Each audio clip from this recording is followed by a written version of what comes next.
What's going on, ladies and gentlemen of YouTube? My name is Sarlin. Today we're going to kind of go over a Riff tutorial, Riff.tv. We are planning on incorporating it into our channel, at least temporarily, to kind of see how it does. If we like it, we'll end up using it more often. So I kind of want to go over the differences between Riff and YouTube and how to install the Riff extension. So let's kind of go over that now. If you go to Riff.tv, which I will have a link to it down in the description box below, you will see the website. Now, right down here, you'll see trending streams. We'll see Married to the Real and like Tyrone Magnus. He started getting on here as well. We will click into My Hero Academia's Tyrone's reaction to that. We're not actually gonna like play into the video or anything. I'm gonna show you what I mean by that here in a second. Now here's Tyrone. As you can see, this is his reaction, like he's about to start the video. And we're just gonna pause it right there. Now you're gonna see a timer that is right here. It's called video time. I'm gonna kind of make it bigger so I can grab onto it.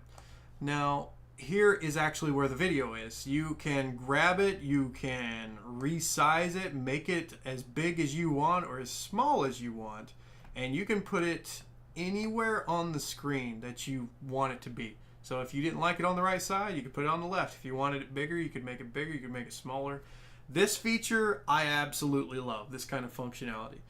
Now if you actually want to watch the video with Tyrone, what you would do is you see that little play button inside of this little square box. You would click that and it's going to ask you to install the addriff.tv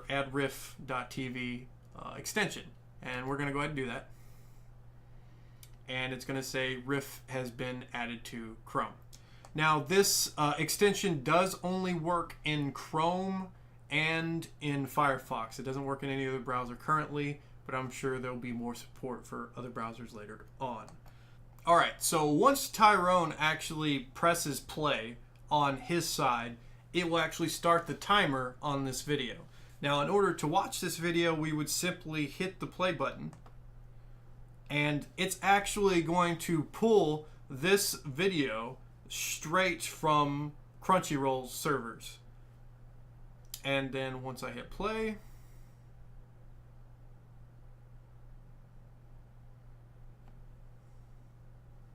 it's going to try and sync everything up. It takes us a couple seconds to kind of get it to sync up with him. But once it does, it'll actually start playing, and you can hear it right now. Okay, now that we have it paused, you see this jumping up and down that it's doing with the video. Don't mind that. That's on my end. It has nothing to do with Riff that's doing that. It's where my browser's kind of, I have it shortened right now and have other stuff on my other side of my screen. So that's why it's jumping up and down. Do you see right here where it has a webcam logo and kind of like a play button? This is a control rocker where if you go all the way to the left, it's going to focus Tyrone's microphone. Whereas if you wanted to hear the video more than Tyrone, you could put it over towards the play button, which is the video portion of the sound coming out.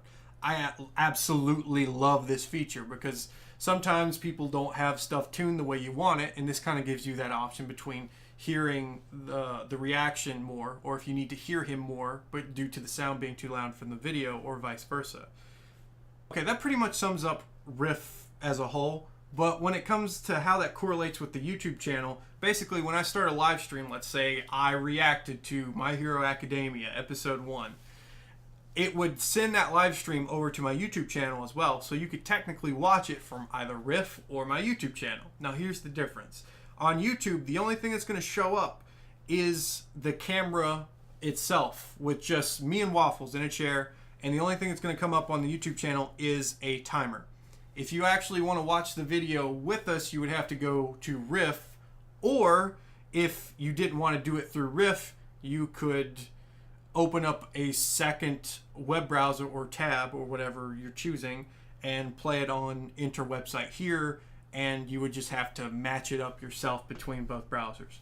Now, I know that isn't ideal, which is why doing it through Riff makes sense. Certain subscriptions are required depending on what we're watching. So let's say, for example, I pulled something up on Netflix. Let's say I watched Spartacus, for example. Started season 1 and you wanted to watch it along with me. You go to riff.tv, you're following my live stream at the time, and you go to click play and it asks you to log into your Netflix account. Because that's the requirement. You have to log into your Netflix account, and then it's going to pull up that Netflix account through that small little play video browser that's showing up through the extension, and that's how this works. Now, most of the stuff I've noticed through Crunchyroll is free, so that one's not as bad. But when it's all said and done, though, I think Riff is on the right track, and this is probably the way of the future involving reaction channels.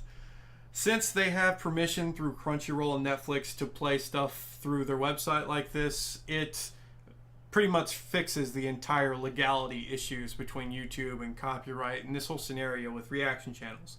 Now we would be limited to what is on Crunchyroll and Netflix. Anyways, that pretty much sums it up. If you have any questions, complaints, concerns, rate, comment, subscribe. Let me know what you think. Have a good day. Peace.